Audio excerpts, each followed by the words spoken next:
pessoal, vamos continuar aqui nas nossas sessões do nosso evento que está tratando sobre uma provável alteração ou migração de paradigma de preço de transferência. Então, a gente está movendo a ideia de mover para um padrão internacional e, para quem não assistiu os outros, a gente está fazendo sessões com especialistas e pessoas que trabalham com o tema. Essa sessão, em específico, eu estou com o Ramon Tomazella, que é um grande amigo que eu tenho já de alguns anos, uma pessoa bem experiente no assunto, tanto academicamente falando quanto profissionalmente, muito bom no assunto.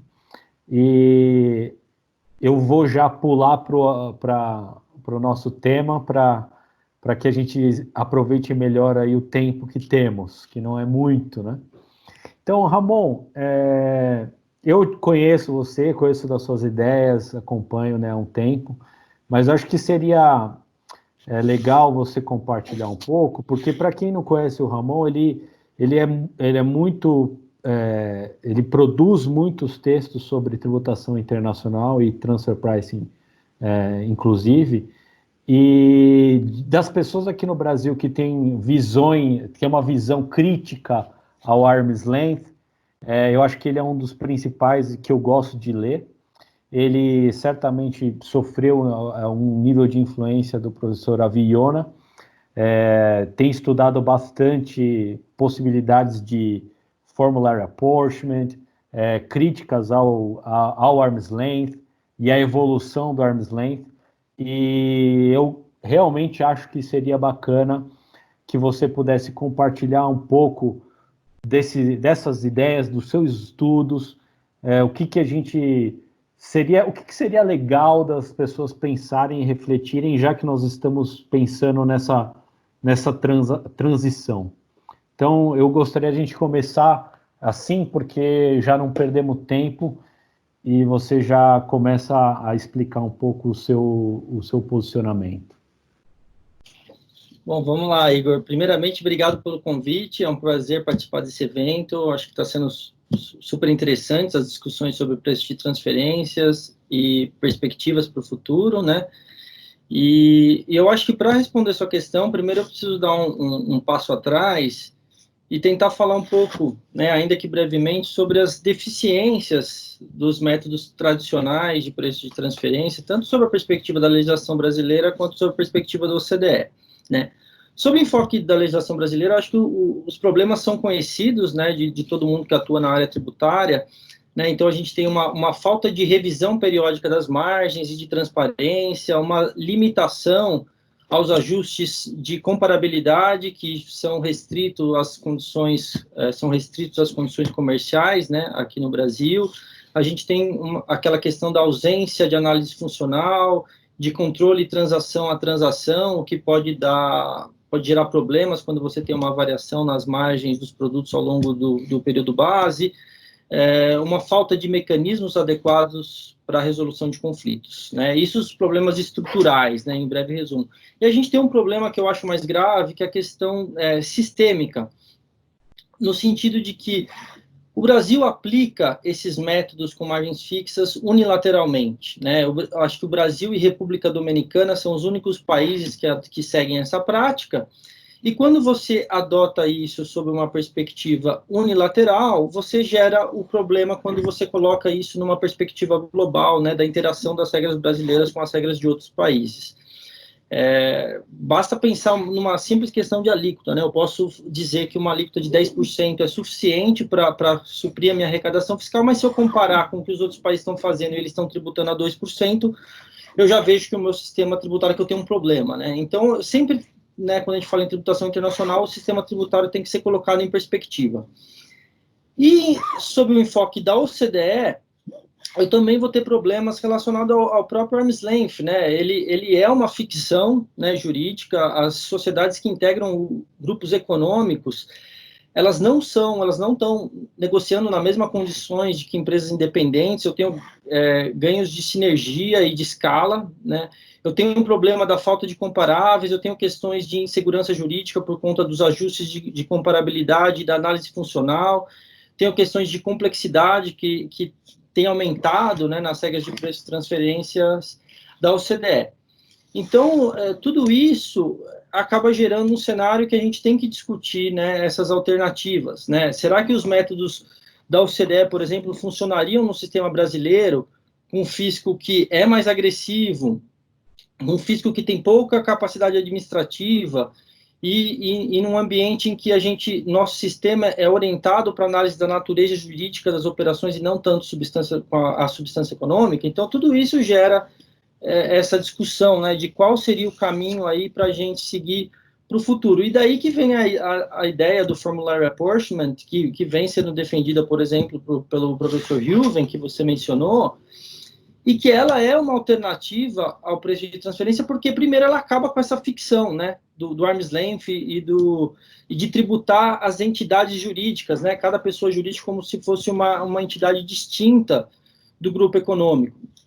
Então, ela, ao contrário do arm's length, ela parte do pressuposto de que as entidades que o grupo econômico atua como uma unidade integrada no cenário internacional e que, por isso, eu teria que ter outro método para a tributação. Então, de certa forma, o Formulary Apportionment, ele resolve o problema dos internal dealings, né, das negociações entre empresas do mesmo grupo, com a questão do estabelecimento permanente e até a retenção na fonte. Então, acho que essas são as grandes vantagens dessa alternativa. Os problemas são, primeiro, né, eu tenho uma dificuldade política muito grande de uma aceitação, né? A gente sabe, até por uma perspectiva histórica, que o regime tributário internacional ele é alterado de forma muito gradual e paulatina, né? Se a gente pensar, por exemplo, no próprio conceito de estabelecimento permanente, ele existe desde o primeiro acordo de bitributação entre a Prússia e a Saxônia, em 1869. Lá era chamado de Fixed Trade, depois evoluiu para o estabelecimento permanente, e até hoje a OCDE resiste, né, em alterar essa ideia de presença física.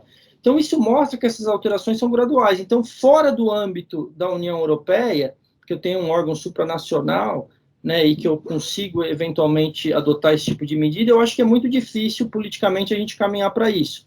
E eu teria uma segunda dificuldade relacionada às fórmulas, né? Porque eu preciso ter ali a fórmula mais comum, né? É 1/3 de ativos, 1/3 de folha de salário e 1/3 de receitas, né?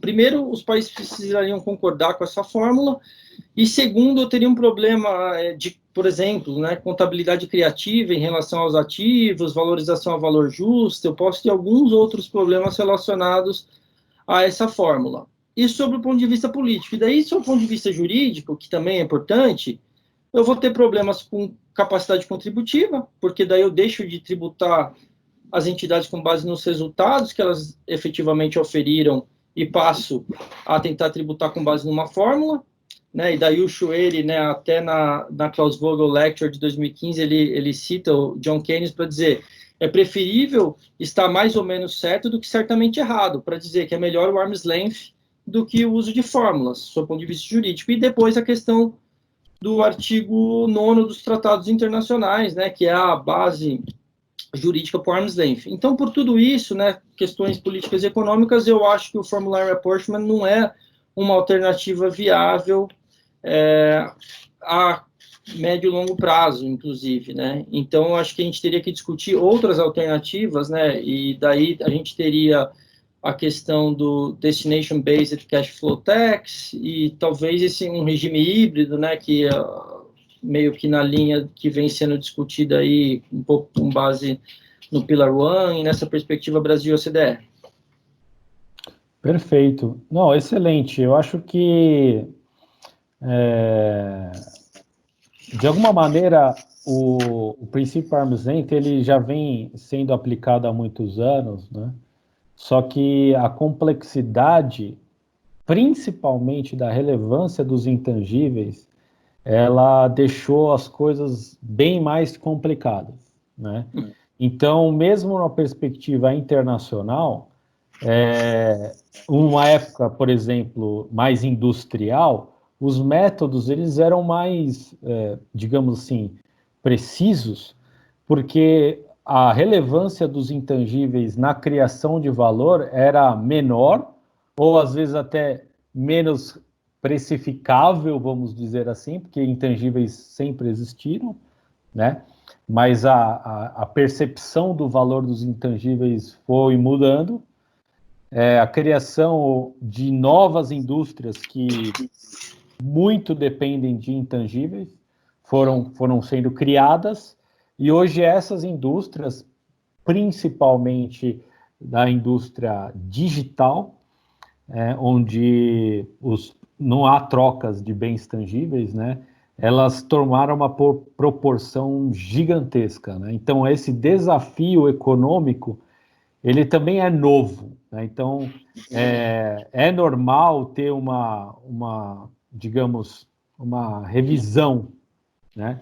E eu acho que aí o que talvez seja uma ideia híbrida, que você até comentou, mas para aqueles que não estão tão acostumados a essa discussão, a ideia que eu li híbrida, que eu acho que de alguma maneira está no Pillar One, do Aviona, é que a parte do lucro que se diz respeito a funções, riscos e ativos rotineiros, ou seja, mais verificável no mundo de comparáveis, ela poderia seguir o princípio arm's length. E o que não for isso, né, que seria a parte de intangíveis mais difíceis de avaliar, aí sim, para essa camada, você trabalharia numa alocação pré-estabelecida e combinada. Fazendo assim, então, você teria, digamos, talvez o melhor dos mundos, né? Então, talvez a gente até encontre uma saída que é o híbrido no que ficou apelidado com o BEPS 2.0, né? Você acha que cabe isso? Eu acho que a questão do caminho híbrido ela é interessante, né? Porque, de um lado, eu vejo que o Safe Harbor, a adoção de Safe Harbors, né, primeiramente, que seria um primeiro passo para esse caminho híbrido, ela seria uma medida interessante, porque, além de trazer uma questão de certeza e segurança, ela traz a praticabilidade, né, para o cumprimento dessas regras de preço de transferência. O meu único ponto é que, na minha visão, o Safe Harbor, uma vez adotado, ele tem que ser global, né? Eu não gosto da ideia do Brasil adotar o Safe Harbor e o outro país adotar os métodos normais de preço de transferência baseado no arm's length. Na minha visão, se o Brasil, por exemplo, pelo Safe Harbor, ele tributa 20, o outro país tem que tributar 80 e não 90 ou 60. Tem que seguir uma alocação. Isso não por conta de um single tax principle, mas por conta de neutralidade. Então, a operação transnacional e a operação doméstica, ela tem que estar sujeita ao mesmo tratamento. Então, adotando o Safe Harbor global, você deixa a questão da arbitragem exclusivamente para a alíquota e você resolve problemas de dupla tributação ou dupla não tributação. Então, acho que esse é um caminho interessante. E daí, quando a gente vai para a questão de uso de fórmulas, né, para as questões, para as operações complexas e que o preço de transferência não traz uma resposta, né, a OCDE já reconheceu no Pillar One essa pressão sobre as regras de preço de transferência. Eu acho que, primeiro, né, o Pillar One tem um problema de tentar fazer... Ele é uma solução ring-fenced, né, porque ele fala de consumer-faced activities e high digitalized business, então vai contra toda aquela ideia que ela mesma pregou, que a gente não tem que cercar a economia digital. Então, esse é um primeiro ponto. E segundo, em relação aos intangíveis, né, o que me preocupa é a sobreposição de medidas, né? Então, a gente, por exemplo, preço de transferência, a gente vai usar DEMP functions, né, as atividades, as funções, né, de desenvolvimento, manutenção, exploração, proteção e aperfeiçoamento de intangíveis, e faz uma alocação com base nisso. Depois disso, né, a gente tem um lucro ali residual, não rotineiro, que a gente vai usar, por exemplo, o Amount A, né, os Market Intangibles, para fazer uma alocação. No Pillar 2, a gente vai ter uma super CFC, tipo a GILT dos Estados Unidos, que vai capturar toda essa renda de intangíveis também. Na ação 5, né, quando a gente está falando de Patent Box, ele vai falar, a gente usa o Modified Approach, Modified Nexus Approach, para ver quais são os gastos qualificados de pesquisa e desenvolvimento que pode gerar intangíveis. Então, tudo isso, no fundo, eles não se comunicam bem. Então, essa é a minha preocupação. Você está tendo uma sobreposição de regras por conta do problema do intangível e que a OCDE não endereça de uma forma uniforme. Então, eu acho que se o problema é a questão do intangível, a gente pode trabalhar com preço de transferência. Essa inclusão de preço de transferência tem que ser excluída para fins de CFC. E depois, eu acho que a gente poderia trabalhar com source rules. Por quê? Será que a transferência de intangível seria tão comum, né, usar cost contribution arrangements para transferir intangível se a gente tivesse source rules falando a fonte do rendimento derivado do intangível é alocada ao país onde ele foi produzido? Provavelmente não, né? Então, existem outros meios, né, para tratar dessa questão. E mesmo que a OCDE siga na linha que ela tá endereçando no Unified Approach, eu acho que ela tem que ter só cuidado com esse overkill effect, né? Então, tem pelo menos 2 pontos aí, que um é dirigir essas regras para a economia digital e o segundo é que isso não está interagindo bem com as outras regras que existem no âmbito da OCDE. Perfeito. Bom, a gente claramente poderia ficar falando aí horas sobre esse assunto, né? Mas a gente tem um tempo mais restrito. Eu acho que ficou muito bacana as suas colocações como contraponto. É bom para o pessoal estudar também e ver que nada é muito simples, né? Quando se trata de tributação internacional e ITRP. Então, eu agradeço mais uma vez, Ramon, por ter participado conosco, né, dessa sessão. Foi um prazer para mim. Muito obrigado. Obrigado a você, Igor, pelo convite aí. Valeu.